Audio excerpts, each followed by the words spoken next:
Selamat datang pada mata kuliah Etika Keprofesian dengan topik Dasar-dasar Etika Keprofesian. Pada kuliah hari ini akan dibahas mengenai analisis sosiologis dan filosofis terhadap profesionalisme.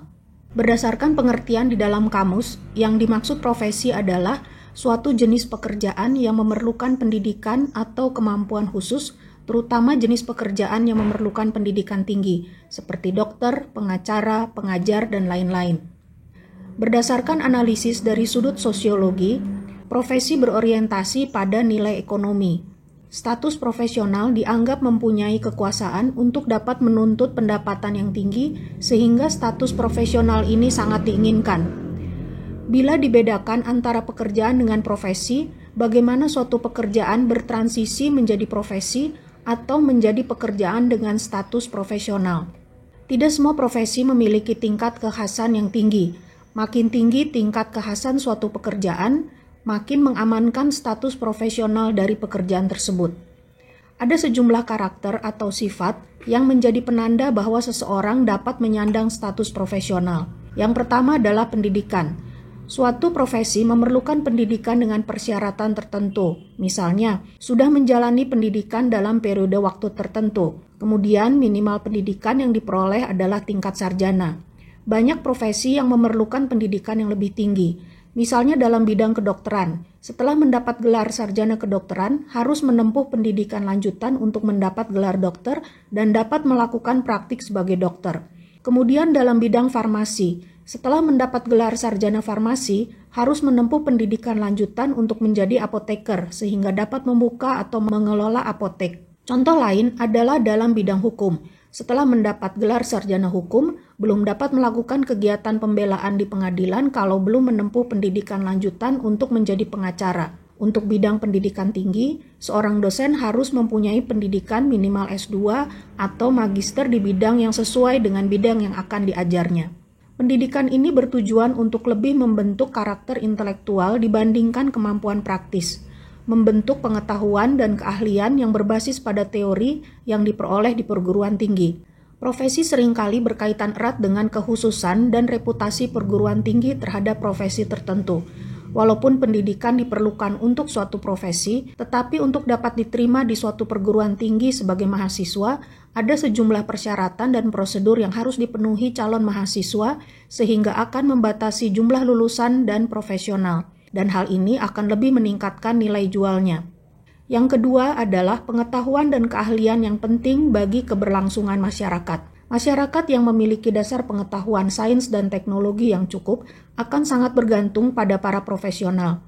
Ketika layanan seorang profesional menjadi penting untuk kesejahteraan umum, maka masyarakat akan rela membayar berapapun untuk mendapatkannya. Misalnya, seorang dokter memiliki pengetahuan untuk mencegah dan menyembuhkan penyakit. Pengacara memiliki pengetahuan yang penting untuk melindungi seseorang ketika digugat atau dituduh melakukan kejahatan, ketika bisnis atau usaha terancam bangkrut, ketika ingin bercerai, atau ketika ingin membeli atau menjual rumah atau tanah.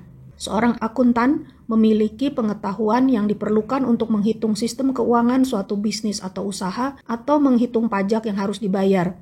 Dan seorang ilmuwan, peneliti, dan insinyur mempunyai pengetahuan untuk menciptakan, mengembangkan, dan menerapkan teknologi yang diperlukan untuk kesejahteraan masyarakat dan pertahanan nasional. Karakter yang ketiga adalah kontrol terhadap layanan. Ada profesi yang mempunyai persyaratan khusus terhadap layanan profesionalnya. Hal ini untuk melindungi masyarakat dari orang-orang yang tidak mempunyai kualifikasi dan juga untuk meningkatkan kekuasaan seorang profesional dari sisi keuangan. Profesi bisa dijalankan oleh seorang lulusan perguruan tinggi atau sekolah profesi yang telah mendapat izin. Yang dimaksud dengan telah mendapat izin adalah perguruan tinggi tersebut telah diakreditasi oleh lembaga akreditasi yang diakui oleh pemerintah sehingga kualitas pelaksanaan kurikulumnya terjamin. Kemudian ada juga profesi yang mensyaratkan sistem lisensi kepada orang yang ingin menjalankan profesi tersebut. Bila tidak memiliki lisensi akan dianggap melakukan praktik ilegal. Yang keempat adalah otonomi.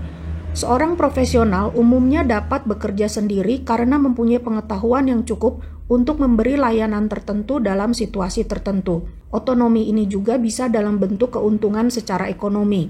Misalnya profesi yang bekerja sendiri adalah dokter, apoteker, pengacara, pengajar, dalam hal ini dosen atau guru, kemudian peneliti, insinyur, dan akuntan. Seorang profesional yang bekerja dalam suatu organisasi atau perusahaan juga bisa mendapat otonomi dalam batas-batas yang ditentukan oleh organisasi atau perusahaan tersebut. Misalnya dokter tetap dapat memberikan pengobatan yang spesifik kepada pasiennya, pengacara dapat memberikan strategi pembelaan yang sesuai untuk kliennya, dan seorang insinyur dapat memberikan analisis dan solusi terhadap suatu kondisi sesuai bidangnya.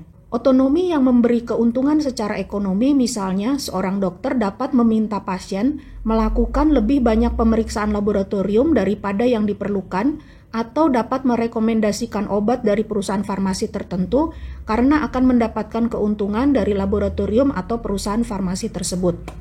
Yang kelima adalah kode etik. Seorang profesional diatur oleh kode etik atau standar etik tertentu.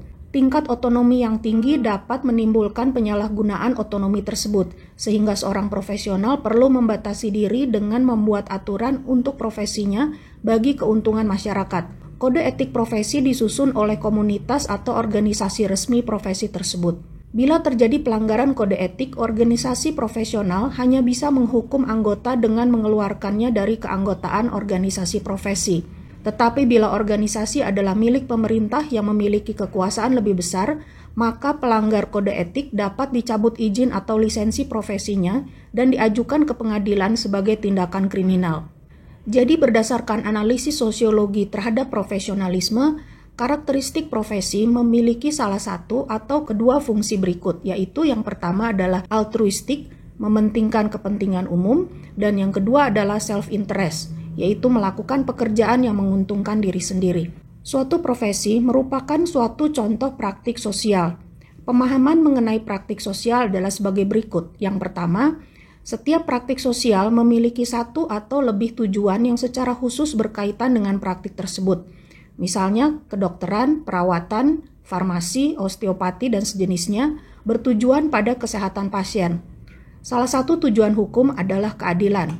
Praktik-praktik tersebut dapat menghasilkan tujuan lainnya seperti uang, kebanggaan sosial, dan kekuasaan. Namun tujuan-tujuan kesehatan pasien dan keadilan secara khusus lebih berkaitan dengan legitimasi moral. Yang kedua, suatu praktik sosial selayaknya memiliki tujuan yang khusus. Kedokteran tidak dapat dipisahkan dari tujuan menghasilkan kesehatan pasien, atau hukum tidak dapat dipisahkan dari tujuannya menghasilkan keadilan. Yang ketiga, tujuan suatu praktik sosial harus dapat dijustifikasi sebagai tujuan moral. Kesehatan dan keadilan merupakan suatu tujuan moral. Yang keempat, perbedaan tujuan moral suatu praktik sosial memberikan suatu kriteria moral untuk mengevaluasi perilaku para praktisi praktik sosial dan untuk menyelesaikan isu moral yang dapat muncul dari suatu praktik sosial. Walaupun orang dapat mendefinisikan praktik kedokteran secara berbeda, namun bila kedokteran tidak mempromosikan kesehatan, maka orang akan meragukan legitimasi moral dari praktisi kedokteran tersebut. Kelebihan dari pemahaman ini adalah bahwa profesi adalah suatu institusi yang tidak hanya melaksanakan aktivitas yang diizinkan secara moral, tetapi juga bertujuan pada nilai yang baik. Pencuri atau penyiksa bukanlah suatu profesi karena pekerjaan ini tidak konsisten dengan moralitas yang umum. Menurut Michael Davis, seorang filsuf di bidang etika profesional yang berasal dari Amerika Serikat, setelah melakukan serangkaian proses analisis, mengatakan bahwa dari sisi filosofis, profesi adalah sejumlah individu dengan pekerjaan yang sama, mengorganisasikan dirinya untuk mendapatkan penghasilan melalui keteladanan dalam pelayanan dengan cara yang diizinkan oleh hukum, pasar, moral, dan masyarakat. Definisi filosofis ini mempunyai beberapa keistimewaan yang penting dalam konsep profesionalisme yang harus dimiliki dalam setiap profesi. Yaitu yang pertama, suatu profesi harus terdiri dari banyak individu, tidak boleh hanya satu orang. Yang kedua, suatu profesi merupakan elemen dari masyarakat, sehingga suatu profesi harus menyatakan dirinya dalam masyarakat dan dikenali oleh masyarakat. Yang ketiga, suatu profesi adalah suatu cara mendapatkan penghasilan untuk hidup dan harus mengerjakan sesuatu selama waktu kerjanya. Profesi adalah suatu pekerjaan bahkan bila sudah mendapatkan status profesional. Yang keempat, profesi adalah kegiatan yang mulai dilakukan atas kehendak sendiri dan dihentikan pun atas kehendak sendiri. Yang kelima, suatu profesi harus melayani dengan tujuan yang terpuji, walaupun tujuan ini tidaklah spesifik untuk profesi tersebut. Misalnya seorang dokter bertujuan untuk menyembuhkan orang sakit, tetapi selain itu seorang dokter juga harus dapat membuat nyaman orang yang sedang sekarat. Seorang pengacara membantu seseorang untuk mendapatkan keadilan di dalam hukum. Yang keenam, seorang profesional harus mengejar tujuan yang mulia dengan cara yang diizinkan secara moral. Misalnya praktik kedokteran tidak boleh ditujukan untuk kesehatan melalui percobaan yang kejam atau penipuan ataupun pemaksaan. Yang ketujuh, standar etik dalam suatu profesi mewajibkan seorang profesional bekerja dalam lingkup yang diizinkan oleh hukum, pasar, moral, dan masyarakat. Misalnya seorang dokter wajib menolong pasiennya menjadi sehat dengan cara yang tidak dapat dilakukan oleh seseorang yang bukan dokter. Dan seorang pengacara wajib menolong kliennya mendapatkan keadilan yang tidak dapat dilakukan oleh orang lain. Yang terakhir adalah kesimpulan. Berdasarkan analisis sosiologis dan ekonomi, seorang insinyur berada pada posisi garis batas untuk termasuk dalam kualifikasi suatu profesi. Seorang insinyur menjalani pendidikan tinggi dan mempunyai pengetahuan dan keterampilan yang penting bagi masyarakat. Namun demikian, di negara-negara tertentu, seorang insinyur tidak memiliki kontrol penuh terhadap layanannya karena lisensi tidak diperlukan untuk dapat mempraktikkan kemampuannya. Dengan tidak diperlukannya lisensi untuk melaksanakan pekerjaannya, maka pernyataan bahwa seorang insinyur diatur oleh standar etik dapat dipertanyakan. Hanya insinyur berlisensi yang terikat oleh kewajiban mematuhi kode etik. Insinyur yang bekerja dalam suatu perusahaan dan terikat pada hubungan atasan dan bawahan memiliki otonomi yang terbatas, termasuk juga dokter dan pengacara yang bekerja dalam suatu perusahaan. Tujuan seorang insinyur adalah meningkatkan kesehatan, keamanan, dan kesejahteraan masyarakat. Bila seorang insinyur secara individu menolak melaksanakan tujuan tersebut, tetapi berada di bawah otoritas atasannya, maka tujuan tersebut harus dilaksanakan. Selain itu, bila seorang insinyur diberi tugas untuk menghasilkan suatu teknologi yang penting dan bermanfaat, yang mendasarinya bukanlah moral insinyur tersebut, karena teknologi dapat digunakan dengan tujuan moral atau tidak. Dengan demikian, yang penting diperhatikan adalah bahwa keteknikan memiliki tujuan untuk menghasilkan teknologi yang menyejahterakan masyarakat. Jadi berdasarkan analisis sosiologis, seorang profesional mempunyai sifat mementingkan kepentingan umum, tetapi pada saat yang sama melakukan pekerjaan yang dapat memberikan keuntungan ekonomi untuk dirinya.